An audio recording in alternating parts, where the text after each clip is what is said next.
Assalamualaikum warahmatullahi wabarakatuh. Jumpa lagi di channel saya di Dosen Farmasi Cantik. Saya akan menjelaskan tentang uji pendahuluan dari senyawa obat. Sebelumnya jangan lupa ya subscribe, like, dan komen, serta share ke teman-temannya untuk senantiasa berada di channel saya. Yuk kita bahas bagaimana tentang uji pendahuluan. Ya, untuk materi dari uji pendahuluan ini saya bagi menjadi 5. Yang pertama adalah organoleptis, yang kedua tentang kelarutan, yang ketiga adalah pengarangan dan pemijaran, yang keempat keasaman, dan yang kelima adalah penyelidikan. Untuk uji organoleptis sendiri ini bagaimana caranya ya?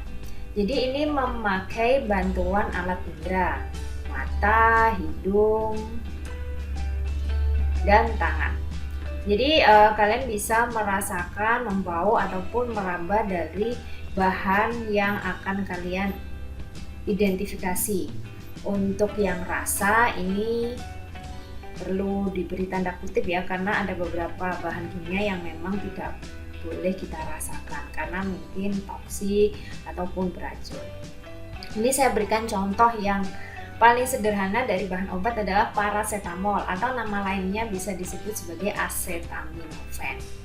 Untuk organoleptis ini kalian bisa lihat di Pharmacope, baik Pharmacope Indonesia, Pharmacope US atau USP atau British Pharmacope, atau kalian bisa cari di MSDS, di situ lengkap semuanya. Jadi contohnya paracetamol, dia pemberiannya adalah serbuknya habdur, berwarna putih, tidak berbau, dan rasanya sedikit pahit. Ya, ini karena bahan obat jadi kalian bisa rasakan ya, karena memang digunakan untuk obat. Tapi kalau yang bahan-bahan tidak tahu, misalnya BACL2, terus KCl, nah kalian tidak boleh merasakan karena takutnya adalah toksik ataupun korosif. Terus yang kedua adalah uji kelarutan. Untuk uji kelarutan ini ada 2 jenis macam pelarut, yaitu pelarut organik dan anorganik. Untuk pelarut organik ini umumnya dia banyak mengandung atom karbon di dalam molekulnya.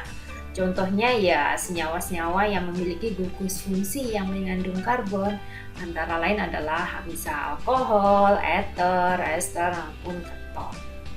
Terus yang kedua adalah pelarut anorganik. Ini pelarut selain air dan tidak memiliki komponen organik di dalamnya, tetapi masih bersifat polar. Contohnya adalah golongan amonia dan asam sulfat. Untuk uji kelarutan sendiri ini contohnya ada di British Pharmacope ya, dari MSDS-nya. Ya, bagaimana kelarutan paracetamol? Jadi kelarutan paracetamol itu dia larut dalam dimetil sulfoksida, etanol, metanol, dan NaOH1n.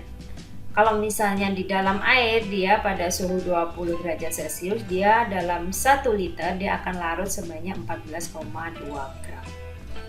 Jadi dia baru larut ketika dilarutkan dalam 1 liter air sebanyak paracetamol 14,2 gram. Lebih dari itu maka dia tidak akan larut dalam 1 liter air. Dan dia juga mudah larut dalam air mendidih. Kalau yang tadi kan air 20 derajat Celcius kan air suhu biasa ya, atau lebih dingin daripada kondisi normal. Nah, dia dalam 1 liter baru larut 14,2, sedangkan kalau misalnya dengan air mendidih dia mudah larut. Dia airnya dididihkan dahulu baru dilarutkan paracetamol.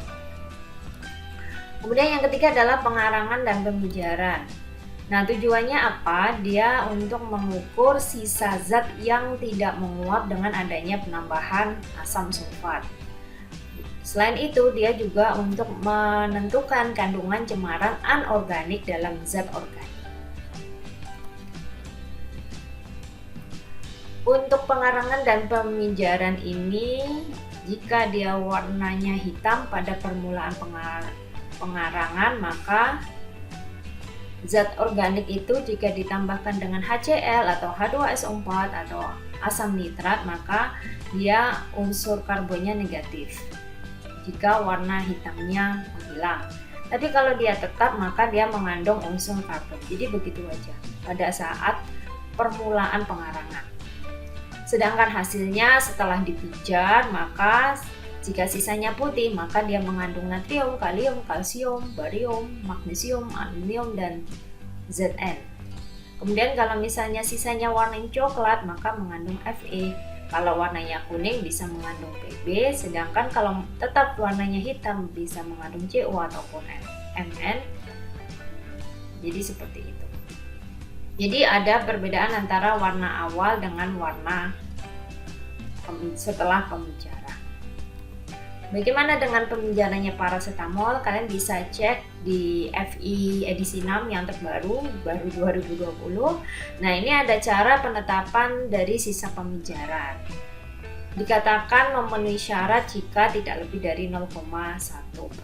Jadi ada syaratnya berapa sisa zatnya atau massa zatnya setelah proses pemijaran. Terus yang keempat adalah keasaman. Jadi keasaman ini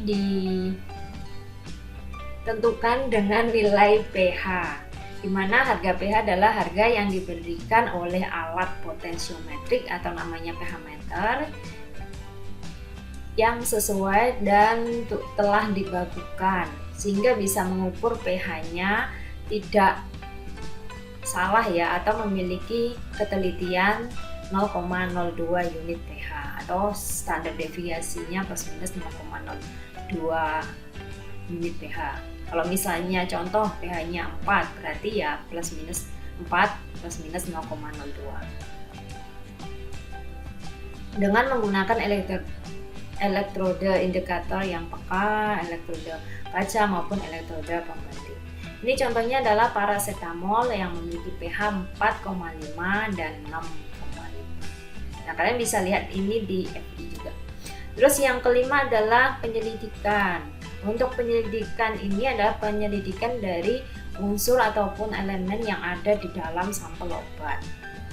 Nah, sampel obat ini kan termasuk golongan senyawa organik. Jadi dia memiliki unsur C, H, O, N, S, dan halogen. Uji dikatakan positif terhadap unsur karbon jika saat kondisi pemanasan atau pengarangan yang sudah saya jelaskan tadi dia berwarna hitam. Kalau ditambahkan dengan reaksi Panfit atau reaksi Panfit ya, atau reagennya adalah Pb format, maka dia akan timbul gas. Nah, gasnya ini ditambahkan air barit maka akan membentuk suatu kekeruhan. Itu berarti dia mengandung positif karbon. Sedangkan kalau unsur NSP dan halogen dia pakai reaksi Laxenen-Castellani. Ini bahasanya susah banget ya. Jadi ini reaksinya untuk reaksi itu adalah natrium karbonat yang dicampur dengan magnesium karbonat dengan perbandingan 2:1. Kemudian dari reaksi itu ditambahkan ke dalam sampel, dicampur, kemudian dipanaskan dan dipijakan di dalam tabung kapiler. Kemudian hasil pemijaran dimasukkan ke dalam aqueduct, digerus dan disaring. Nah, filtratnya ini ditambahkan dengan HCl, tambahkan SO4 padat, maka jika timbul warna biru berlin maka dia mengandung nitrogen. Kalau warnanya ketika ditambahkan Pb asetat warnanya hitam menjadi atau mengandung sulfur. Kalau filtratnya ditambahkan asam nitrat dan perak nitrat kemudian dipanaskan, jika timbul endapan maka mengandung halogen. Tapi jika ditambahkan asam nitrat dan amonium molibdat maka timbul endapan kuning, maka dia mengandung fosfor. Jadi identifikasi untuk penyelidikan ini ya tinggal ditambahkan reagennya atau reaksinya itu apa dan membentuk warna apa, maka dia positif sesuai dengan hasil akhir perubahan warna atau terbentuknya endapan jika ada. Jadi sesederhana itu.